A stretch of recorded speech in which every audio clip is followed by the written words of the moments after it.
Hi, everybody. This is Mike Gerdes from the Greater Philadelphia Center for Spiritual Living, bringing you another love note. I want to talk to you today about regret and guilt. Now, I would suggest this being Lenten season, we're supposed to be giving up something for Lent. At least that's historically what some religions have done. And although that's not a requirement in religious science, I think we could use what we can use that suits us. And there's two things about Lent. One, I like the concept as an acronym. Let's eliminate negative thought. That's a great one. And so that's something we could do during Lent is eliminate negative thoughts. And two of the highest negative thoughts, most disastrous negative thoughts, most harmful negative thoughts that we could hold are regret and guilt. Now, oftentimes they go right hand in hand, because if you feel guilty about something, you regret doing something. And if you regret something, you sort of feel guilty that you did do something different. The point is that if we focus on regret, what we're going to have a tendency to do is not appreciate where we're at now. Nothing that you experience right now would be happening the way it is right now if everything that went up, what transpired before now, didn't occur. Does that make sense? In other words, everything that happened to you in your life, everything in the entire history of mankind, the history of the universe, had to happen just the way it is for you to be right where you are, doing just what you're doing, experiencing just what you're experiencing right here and right now. Pretty cool, huh? So, given that is the fact, why don't we just accept everything that has occurred up until now as being just the way it needed to be up until now? Now, that doesn't mean to say that we might want to do things in a new, enlightened, and different way moving forward. That's great.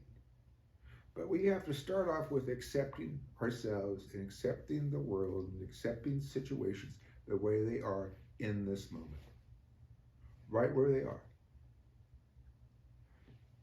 There's a big lesson here.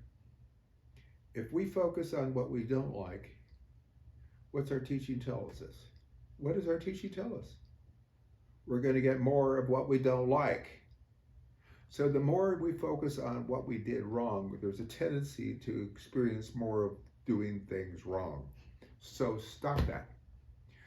For this Lenten season, and there's not that many more weeks left before Easter, do our best. Let's do our best to not have a regret. And then if we find ourselves dealing with regret that. No, don't regret. Do not have a regret. You cannot afford a regret. And if that idea comes to mind, we need to be grateful for what we've got right now, because what we have right now would not happen unless everything transpired to bring us to this point of now.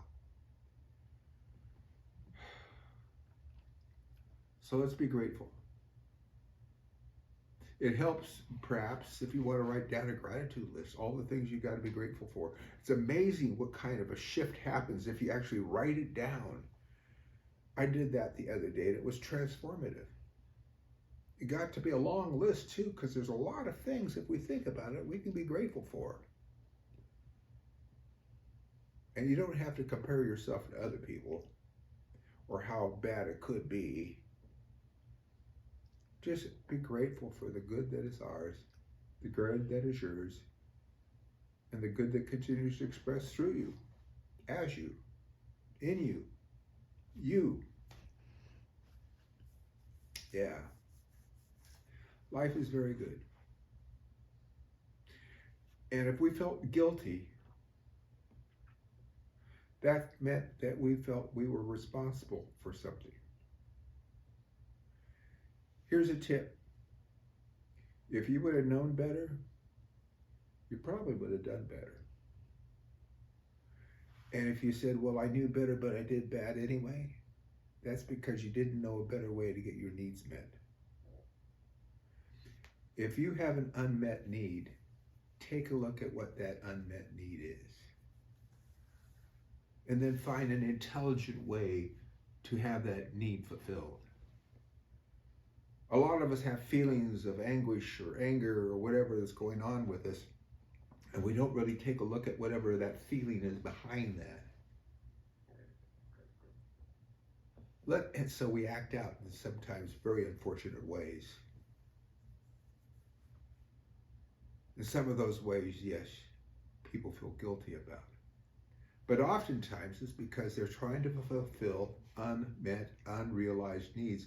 And the issue is that oftentimes we don't even know, they don't even know what that unmet need is. What's that unmet need in you? Or what was that unmet need in you that caused you to do, or drove you to do that which you felt guilty about? You did the best you could with the consciousness you had at the time you did it. So, moving forward,